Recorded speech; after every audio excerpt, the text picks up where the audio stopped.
Hello, and welcome to Mayor Brown's podcast series, Credibly Challenged. This podcast focuses on risk management issues for financial institutions of all sizes, particularly those in the banking sector. My name is Matt Bisanz, and I am a partner in Mayor Brown's financial services regulatory and enforcement practice. Joining me today is another Matt Swenson. Matt is a model risk manager with Glacier Bancorp. On today's program, we'll talk more about model risk and how to manage it. Matt, thanks for being on the program. Thank you for having me. So let's dive right into it. Tell me a bit about the model risk management function at Glacier. I wasn't familiar with you guys as a banking institution before that, but it seems like you have a quite substantial footprint out in the Northwest. Yeah, we're in 8 states, and we try to focus more in rural areas. For example, we're in Washington, but we're not near Seattle or along the coast. We stay in eastern Washington, where it's more of a rural footprint. And Glacier's typical strategy is to find high-performing banks that are small and whose credit quality matches ours and acquire them. And after the acquisition, we can let them keep their name for as much as they can. So it just becomes like North Cascades Bank division of Glacier Bank. And they keep their management, they keep their board, and they operate fairly independently, as independently as we can, because we like what they did before and want them to keep doing it. Mm. And we have 17 of these divisions out there operating and interacting with them in the risk capacity, because the risk is there at the divisions, does present some unique challenges that may be not seen at other $25 billion institutions. But to focus more on model risk in our institution, mm-hmm.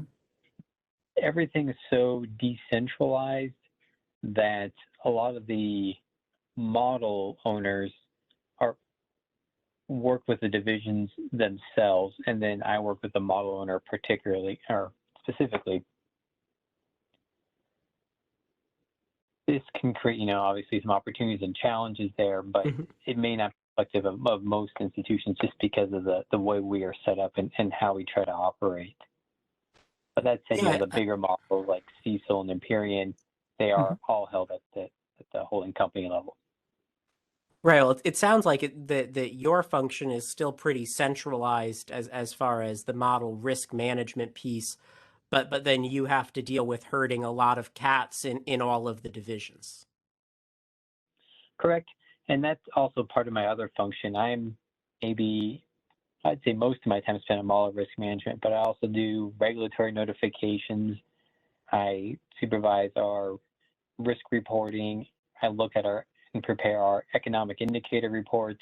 I have my hands in a bunch of different areas, which cause me to interact with different silos and the divisions, probably more than a normal model risk manager would do. So it gets a little bit confusing in my own head just to narrow down the model risk.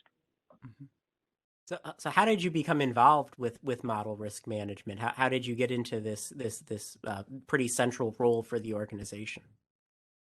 Yeah. I began my career as a branch manager, then became a commercial loan officer. And as we were acquired by Glacier, they were looking for someone to help prepare for DFAST at that time. We were going to be subject to DFAST. And I have a mathematics background and econometrics modeling. And the opportunity seemed to fit my skill set and just my desire to kind of get more into the numbers than what I was doing. And it became a good fit. And my background with kind of hands-on banking allows me to have perhaps more different insights into some of the risk management functions, having done that myself, and mm-hmm. particularly model risk, especially for like the Cecil and some of those mm-hmm. types of credit models. I'm able to add a little bit more value than maybe would have been typical from someone to just kind of come out with a degree in math. I've heard from a number of other guests and people in the industry about the importance of having some experience or understanding of the business side, because at the end of the day, Glacier and other banks, they're here to make a profit. They're here to do the business of banking. And while those of us in legal or risk management may be really focused, laser focused on our functions, that we have to remember that this is a profit making organization, and our advice or our activities need to move in the same direction. Um, how has how was coming from the business side into a second line role? How was that transition for you? It went pretty well. I felt confident in speaking to things. Also feel confident in being a contrary opinion in the room, just due to having been under some of these guidances. It's one thing to say we need to start doing X from a risk perspective. It's another to actually have to do it every single day, and not understand it as a branch manager or as a loan officer. So being a voice to say, hey, have you considered this? Or if we phrase it or implement in this way, it makes it 90% easier for everybody to do. And we may have more participation because of that. Again, I'm not always right on those things, but it allows me to just put myself in that situation a little bit more because I was there for a number of years. Yeah, it sounds like all of those wonderful tools that come up with great solutions when you're walking through a department store or through a hardware store, and it's a tool where someone has put a lot of time into making it look just right or do a particular function, but they don't realize that on the job site that a simple pole or a simple shovel is actually going to be what someone uses. And so trying to tailor your advice to be the thing that people use every day, that sounds like something that's difficult, but your background from the business side has been served you well. Indeed, and also the relationships I built in my early part of my career, all those folks are still with the bank, so I can give them a call and say, hey, what do you think about X? And we can have a dialogue there as a one-on-one, and I'm not a senior manager, so it's not as threatening, or they don't feel compelled to say, oh yeah, that's a great idea. They're able to challenge it, and then I can pass off their ideas as my own and then take credit. Very cool, very cool. What one challenge I've heard from some people on making those transitions is the relationships that they continue to have in the business line, because the second line functions tend to have a degree of independence, and sometimes they can be seen as taking the punch bowl away from the business if you are imposing those controls or requiring them to create those controls. How has your relationship with the business changed as you moved into the second line, or how do you maintain that credible distance for your decision making? That's a good question. I'm very concerned. I don't want to be, an anchor tied to our speedboat that's going along. And the divisions have their goal. They're there because they love banking. They love working with the customers and helping the community that way. And it's my job to make my requirements or to comply with whatever regulation as much value add as we can possibly make it. And where appropriate, assume some additional risk where, we may be able to mitigate maybe an additional 2 or 3% of risk, but it doubles the work effort. In my opinion, I'd rather go to bat for the business line, with the regulators or senior managers and say, hey, we're just not getting enough value from this exercise. Here's how we're mitigating the risk. This is how we're overseeing it. And then hopefully earn some value for myself by being able to articulate to our examiners why we made the decisions we did and why we've accepted these other risks that maybe other institutions haven't. But for us in our structure, it makes sense, just from a mitigation versus work perspective. That sounds like something that I often come across in law, where there is a CYA instinct, or a cover your backside instinct, to we'll put in 5 or 6 pages of assumptions, or we will disclaim all of the things our advice isn't covering, even if it's fairly obvious to the reader that we are answering only the question a client brought to us. And some of that is good, some of that is prudent, but also some of it can be overbearing from a client's perspective. And we often spend a lot of time talking about what is the right level of CYA to protect the firm, but also serve the client. Is there a similar CYA instinct that it sounds like you have to manage pretty tightly to keep the regulators happy, but also the institution running?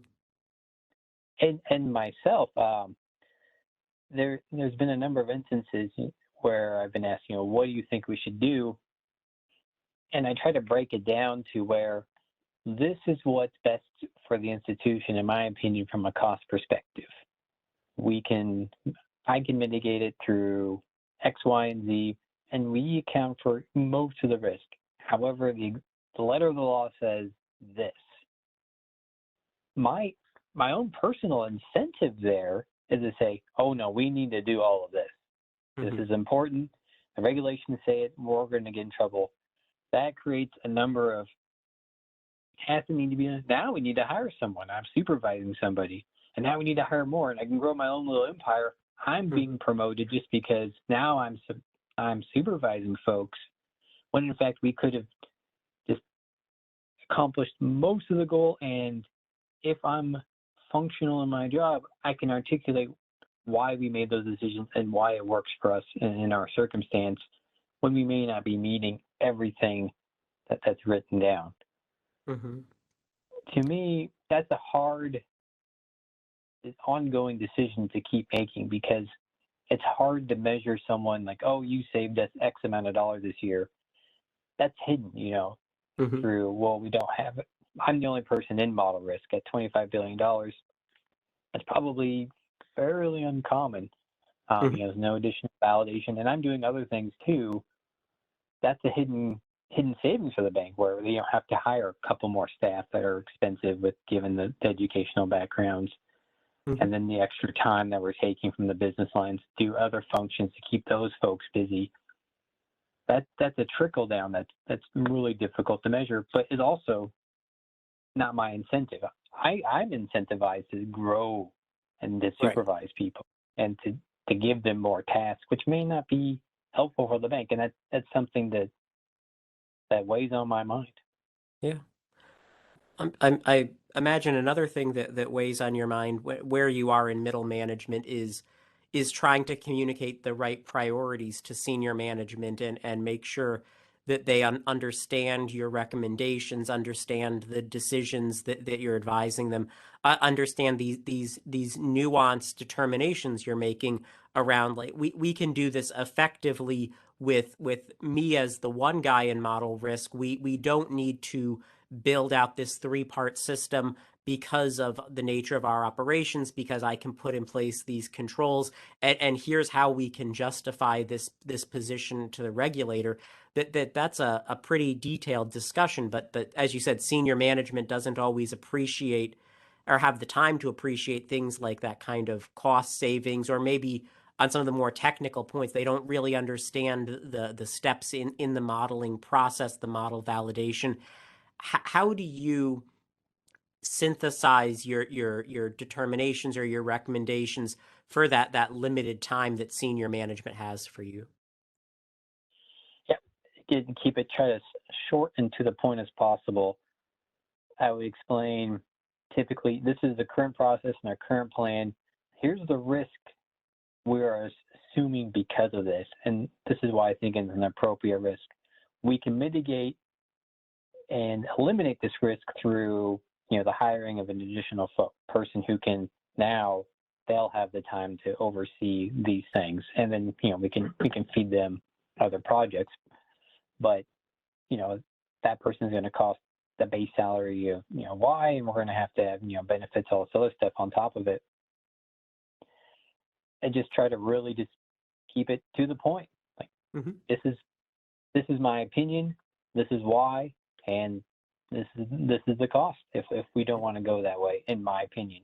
And let them make the decision. Now, um, to go to a pretty technical point that I've been waiting on this series to have someone in model risk for that I could talk about this with is around model inventories and revalidation that I hear from clients all the time about the difficulty of maintaining a model inventory. Typically, it tends to be larger institutions that have many different product lines and the difficulties of maintaining it, especially for models that might be in like user created models. So something as simple as a spreadsheet or a script that someone is running on their desktop. And this extends not only to keeping all of these in an inventory, but then revalidating these models either whenever there's a change made or on an annual basis. And I've heard that can be quite burdensome for institutions. That sounds like a great question to ask you because of the decentralized nature of Glacier. But what are you seeing in this trend around inventorying and revalidating? Yeah, the inventorying, the expectations have come or been communicated that is clear. We can't just rely on like a one time a year. We're checking through our inventory and we're checking through model owners. We now touch base multiple times and have begun to reach out to folks who don't have any models associated with them, but that may. And just a couple of times a year say, this is what we're looking for. Give them the definition of models and then kind of explain, if I'm going to boil it down to is uncertainty in the output. Everything that you're not 100% certain that's coming out of it. And having those conversations, but because we're so decentralized, but everybody kind of feeds into someone else. So I try to maximize my time with the department heads at Glacier, who then oversee the divisions and oversee their departments, so that we can have an effective conversation around model risk and ensure that we've got everything that they're working on and any tools that they have also in our separate tool inventory that we also keep track of.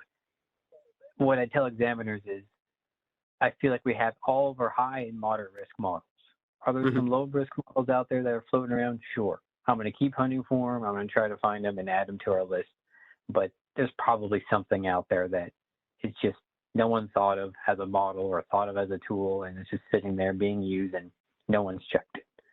But I'm fairly confident it's not a high or a moderate risk impact to the. Yeah. And earlier this year, one of the deputy comptrollers from the OCC was talking to Congress about model risk in the context of artificial intelligence, and he went through some of the different areas of model risk, like in credit underwriting, in AML, in just all the places where models can be used. All what you're saying, all the diverse places that may or may not use models. That got me thinking that one part of your function is kind of second guessing all of these different owners or users of models in different parts of the bank, even though your prior experience was more on one part of the business. You're now looking at models involving, again, credit underwriting, in models involving portfolio management. The capital definitely has a strong modeling presence. But then you get into some of the things like a model around suspicious activity identification. And so you maybe aren't always in a comfort zone, and you have to express disagreement and say, look, I disagree with your rationale for this or your way of documenting it. How do you handle those disagreements when the other person may have more subject matter knowledge in the risk being addressed by the model?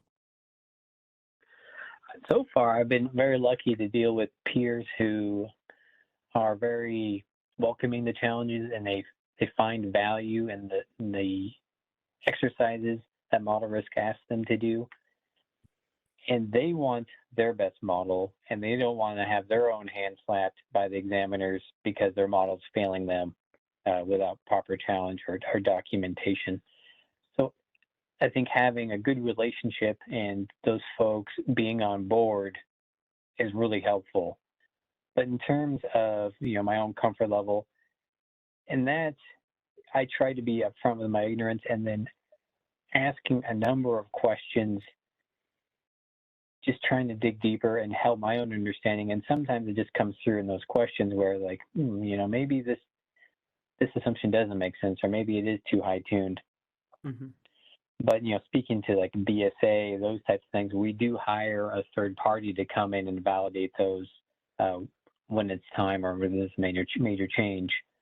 Just because of that, fact, they're going to have a background that I don't have and know when things just don't feel right, Mm-hmm. and challenge some of that stuff. I'm a part of that process, but we rely heavily on those third parties. And my perception is that even though the main model risk guidance is about 10 years old, there have been these various places where there have been add-ons, and there's also just the general supervisory expectations that seem to be ratcheting up, or some may say trickling down to banks of Glacier's size. Some might say it's that these institutions are being put in a place where they're too small to be able to dedicate all the resources that examiners want to these specialized things. And I'm sure you would love it if you could just hire an outside validator or expert for each thing, but that's, again, like you said, not a good use of the bank's resources. How are you managing those increasing demands around things like documentation or around subject matter specialization? Yeah, I think I heard something like all regulation local, Mm-hmm. and the team that comes in the Glacier, we really value as partners. They want to see us succeed, and it's fairly evident. Their comments and their suggestions have thus far all been pretty value added and make sense from my perspective. Like, yeah, perhaps we weren't as strong there as we should have been. Just an oversight on our part, or we didn't understand the risk there. Thus And far, I haven't felt them to be too onerous on their expectations for model risk or anything else related to risk. We've had a good experience, but I think that's part of like the CYA, and we have peer banks that, in my opinion, are overstaffing and perhaps over documenting some of these things. And that's also peer we're now being compared with from our regulatory team. They go visit X bank, X bank's doing Y, and why aren't we doing that? And you're looking at the resources they've allocated to it versus us and what they're getting for that. Again, that I think is the biggest pressure we face is our peers. I think a little bit kind of succumbing to some of that pressure to empire build and to increase the workload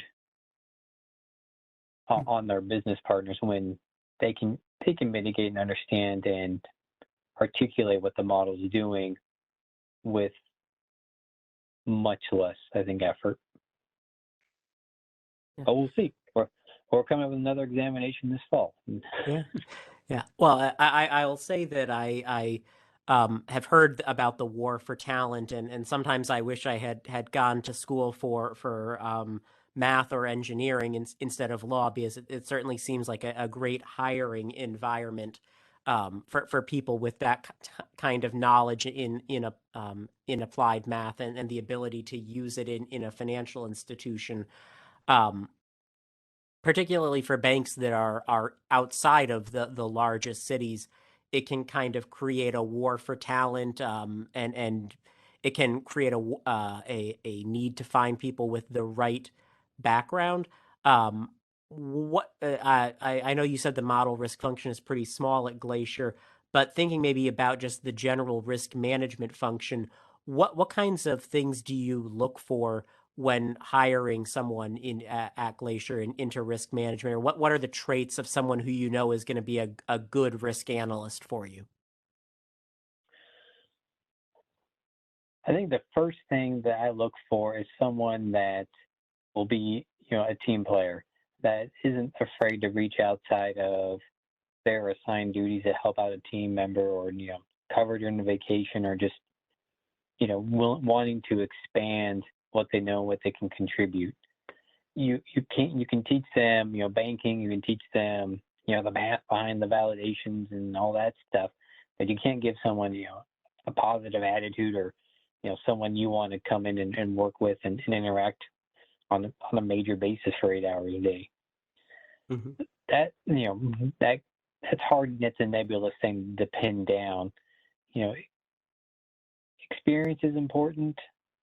Background, just the ability to demonstrate to me that you've learned these skills and that you're pretty self-driven to keep improving. One thing that, our leader is consistently hammering on us is that, if we're not evolving, we're falling behind. And we got to constantly looking at ways to improve things, either through efficiencies or doing more, because the expectations just continue to increase every year for us. And we need to make sure we're exceeding those expectations, and we're ahead, not only to stay in the good graces of our examiners, but that's just good business. A lot of those expectations are there for a reason, and they'll help us succeed in the long run and mitigate our risk. Yeah. Do you see yourself continuing with this significant focus on model risk management, or like you said, you kind of have a diverse portfolio? Is there another? Are you seeing this as something you're going to grow in, or are you going to continue to have a pretty broad portfolio across the bank? I would guess both. We're going to really we're putting in steps, and we're maturing our model risk program and growing it and growing the scope of what we cover. At the same point, I think, I'll be looking and handling some of our ESG, particularly the new environmental expectations coming out through the SEC, handling that project, which, puts my fingers in a lot of different pies and keeps my job interesting. And I'm lucky to have, a supervisor who encourages diversity and in terms of what you focus on, so we don't become too siloed and just focused on our own niche area. That's a great perspective, and I have I've been working with several colleagues on the SEC proposal that you're talking about, and I certainly think it will be a tremendous amount of work, particularly for the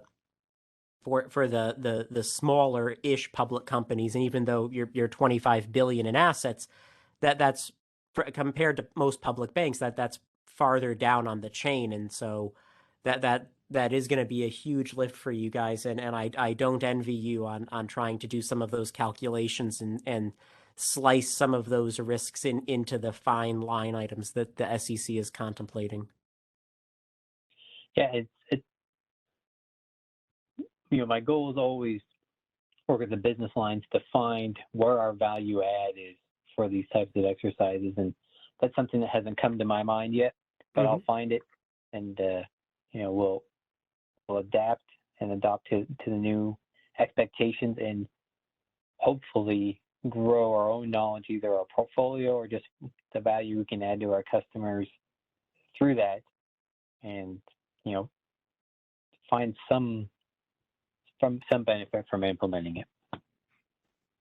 Well, thank you for your time today, Matt. I appreciated you joining me here on Credibly Challenged. I think we learned a lot about your role in model risk management and some of the techniques you're using to make your bank run in an efficient way and best use your resources. And I greatly appreciate those insights, and I think our listeners will as well. I also want to thank our listeners. We wouldn't be here without you tuning in, and so thanks for that, and please stay tuned for our next episode.